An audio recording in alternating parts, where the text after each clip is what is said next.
the crypto world for a while, you've probably come across a whole bunch of crypto terms and expressions that have left you scratching your chin or your head trying to figure out what the heck these people are talking about.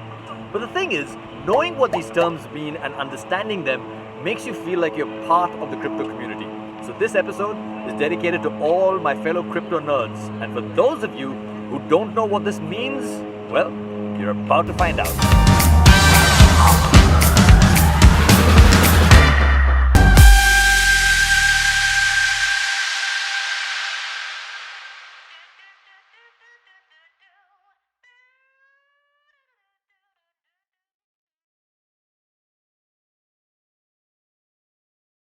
Let's start with an easy one, GM. It simply means good morning. Now, the crypto community is a global community and they start the day by saying good morning to each other. Normally, they do this on Twitter, where somebody will tweet out GM and their followers will reply with the GM as well. So, GM to you. And where there's a GM, there obviously has to be a GN as well, which means good night. Crypto community will wish each other good night before going to bed and waking up in the morning and starting with the GM once again. CT. CT is short for Crypto Twitter. Now, for those of you who haven't been on Twitter for too long, Twitter has evolved into this global information pool for everything cool about crypto. Breaking news, FUD news, FOMO news, and all the news and information on everything that's happening in the crypto universe. By the way, CT can also be used to refer to the crypto Twitter community as a whole. GMI or WAGMI. You might have come across this because it's all over Twitter and the internet these days. Hashtag WAGB. It stands for gonna make it or we all gonna make it, which is basically a high state of conviction that things are gonna turn out to be great in the future. For example, just bought my first Bitcoin. GMI. So if there's a GMI, then there's also got to be an NGMI, which stands for not gonna make it. That is basically a pessimistic view or a sign that you've done something that you truly regret. For example, I just sold that really valuable CryptoPunk for just 1 ETH. NGMI. Probably nothing. Now, this is where it starts to get a little bit confusing because probably nothing actually means, oh my god, can you believe that actually happened? For example, do you remember that time that Visa, the credit card company, that massive credit card company that everybody uses around the world, bought their first CryptoPunk? That's right, they did that. And then the internet exploded with Visa just bought a punk. Probably nothing. What they're actually trying to say is, oh my god, the world is about to change and it is probably something big. Ape or aping into something. Now, this has nothing to do with gorillas or chimpanzees. It means taking a relatively large position compared to the overall size of your portfolio. And it normally happens when you can't control yourself. You see a coin, you say, shall I buy it? Shall I not buy it? Shall I buy it? Shall I not buy it? And then when you buy it, you buy too much of it. For example, if your entire portfolio is just say $1,000 and you buy $500 worth of Solana, it means you've aped into Solana. Be honest now, you've done that, haven't you? Over there, you can see it. Over there, you can see it. Pan to me. Over there was the magnificent building, Burj Khalifa, the tallest building in the world. I think it's still the tallest building in the world. And at the base of the building, they've got these amazing water fountains that are set to music, which is just beautiful to watch. Sit back with a cup of coffee and watch the fountains for a while. It's an amazing experience. But over here, we're still talking about crypto slang. And the next piece of slang is something called few, which is a short form for few understand. Now, it's used to make a point at the end of a sentence, much like probably nothing.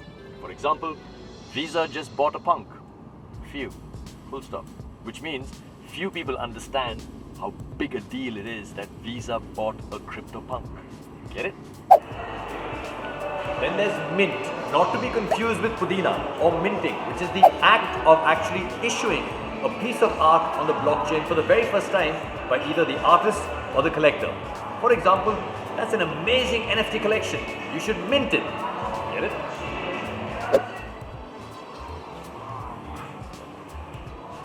Love it. Just love the design of these old souks. Now, there's another term that you may have come across because it's all over the internet, especially Twitter, which is hashtag IYKYK, which stands for if you know, you know, which is basically used when you're talking about inside information or things that very few people know about. So IYKYK, if you know, you know, which also means if you don't know, you don't know. Normies. Now this one is quite easy. It does what it says on the tin. These are normal people, large masses of people who've decided to not yet explore the crypto space or have chosen to stay out of the Twitter space. Me? I'm definitely not a normie. That stunning piece of architecture is called the Burj Al Arab and is rumored to be the only 7-star hotel in the world, although I'm not sure about that. You know what else I'm not sure about? Shilling. Now shilling is really not a nice thing to do. It's when someone is trying to promote a project but they've got a hidden or ulterior motive, and it's usually when they hold a large amount of crypto in that project. For example, that guy, he's got a large bag of Dogecoin, which is why he's going around shilling it to normies. Get it? So those were some of the fun crypto jargons that I introduced to you from Dubai. But now, to get a little more technical, I'd like to invite a very special guest from the Wazir X team. This is Rohit Kundliwal, and you might recognize him because every week he does YouTube sessions on the Wazir X YouTube page talking about all things crypto and how to get more involved with the community. Rohit, welcome to Connect. Thanks a lot, Nikhil. It's a pleasure to be here with you on the show, and I'm pretty excited to discuss a few jargons in crypto community. But before we get into jargons, tell us a little more about what you're doing on Wazir X's YouTube channel. On Wazir X YouTube channel, we generally talk about what's going on in the Cryptoverse. Every week on Tuesday, we go live on the show, and what we discuss is mainly what's the trend in the crypto system, and some technical analysis, what's happening in the on-chain data, and some more interesting topics that every week that keeps on happening in the crypto space. So if you're getting involved in Cryptoverse, definitely something for people to check out, right? Absolutely, yes. Okay, so now let's get into the fun stuff. As you know, we've covered a whole bunch of different crypto jargons, and some of them are quite funny. And I wanted you to come in and give us some of your favorite crypto jargons, and also maybe get a little technical with it as well. So why don't we start? What's your first one? The first jargon that I want to discuss is whale. So a whale in crypto conversation is somebody who has a lot of cryptocurrencies in his account, especially bitcoins. So whenever somebody says that a whale transferred some bitcoins, it means that somebody, a big player in the crypto system, transferred some bitcoins to somebody else. So everybody needs to understand whenever they see something like a word whale in Twitter, so they are talking about some big player in the crypto space. Are you a whale? I mean, which coin are you like holding a large amount of? The favorite coin that I hold is Ethereum, but by no means I am a whale. Hopefully in the next 10 years, 15 years, somewhere close to 10% of whale would be more than enough. Let's get a quick prediction from you. In 2 years' time, what's going to be better to hold, Ethereum or Solana? I think Ethereum is going to still be the better one because Ethereum is going to be the first place where all the dApps are going to be published. Fair enough. You heard it here first on Connect. Okay, what's the next jargon we're going to talk about? The next jargon that we are going to talk about is called a dry powder. In crypto space, whenever somebody says that they're out of dry powder or they have a little bit of dry powder, that generally means that they have some fiat currencies in their account and they're waiting for the dip to buy. So it's basically dry powder means. It's like having cash in hand. Yes. I always tell first-time investors that make sure that you always have some cash in hand in your portfolio, because if you don't, when the dip happens, you're not going to have any money to buy coins in the dip. You can't buy the dip if you don't have any cash in hand. Exactly. So you need dry powder to shoot the dip or to buy the dip whenever the time arises. Is that what it's called? Shooting the dip? No, I just made it up right now. No, it kind of makes sense because I think dry powder also connects to the time when people used muzzle loading rifles and you needed to have dry gunpowder to put into your rifles. If your gunpowder wasn't dry, you couldn't use it. So yeah, I think that's where dry powder comes from. In South India, I think one of the dishes to the sides of idli is also called a dry powder. That's gunpowder. That is different.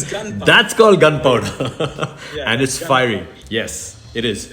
Okay, so now I'd actually like you to get a little technical because we've spoken about a lot of fun slangs and fun sort of abbreviations in the crypto space. There are a few technical things that you can also talk about, right? Yes. So the most interesting thing about crypto is that you can analyze the amount of crypto that is being transferred from one account to the other account. Okay. If you combine this information from around the world and you collate it together, you can find some very interesting insights from these data points. One of the interesting point is IOMAP or IOMAP. The full form of this is in and out of money around price. So we can share in and out of money around price. Okay, complicated. Explain. So in and out of money around price is simply talking about how many bitcoins or how many addresses of bitcoins are in the money or are they out of money around the price of Bitcoin, which is right now. For example, I'll explain. If right now the price of Bitcoin is around $45,000, then between $40,000 and $50,000, how many bitcoins are purchased when it was high and right now it is not in the money. So if I purchase Bitcoin at $50,000, then those bitcoins are right now out of the money. But if I purchase the Bitcoin at $30,000 right now at the current price, that Bitcoin specifically is in the money. So what we can see from this is how many Bitcoins that were purchased are actually in profit or in loss. So IOMAP signifies how many accounts are in loss or in profit. So and clearly, if there are many Bitcoins that are out of money, then the chances of price of Bitcoin going to that price again is higher. Okay, understood. Basically, in layperson's terms, this is what we would call a trading bouncer. Sir के ऊपर से गया. Okay. Which generally signifies at what price level the price of Bitcoin will come again or it will go back to, and that's where the volume of Bitcoins are present. Okay, for those of you who didn't understand what Rohit just said, this is why you should watch his YouTube show every Tuesday live on the Wazir X YouTube channel, right? Because he explains terms like this and it becomes easier for you to understand and grasp. Okay, so last one. Which one are we going to hit them with? The last jargon that I'm going to discuss today is something called as coin days destroyed, which means it sounds like a Tom Cruise movie. It does, right? It does. So coin days destroyed, right? Yeah, and it just signifies that how many days were destroyed when Bitcoins was transferred from one person to another. For example, if I held a Bitcoin for 10 days and I transfer those Bitcoins to you after 10 days, then when I transferred those Bitcoins, 10 days of coins were destroyed because after 10 days, I transferred it to you. So what this signifies is if the number of coin days destroyed starts increasing, then the older Bitcoins are being transferred from one account to another, which means the hodlers of Bitcoin are actually trading their Bitcoin now, which means that may be the top. That's very interesting. So coin days destroyed, if it starts to increase, signifies that you may be at the top of that cycle or that bull run. Absolutely. And right now we are nowhere close to it. We're nowhere close to it? No. Good to know, because I don't know how many coin days destroyed we're on right now, but it's good to know that we're not anywhere near the top. Rohit, it's been a real pleasure talking to you, and hopefully we'll have more of these conversations and get to learn a lot more from you as well. Thanks a lot, Nikhil. It was a pleasure to be here and absolutely looking forward for another session. And before we go, I'm going to leave you with one final piece of jargon, which is something that we all love. It's LFG. In other words, let's go. Thanks, Rohit. Thanks a lot, Nikhil. Cheers.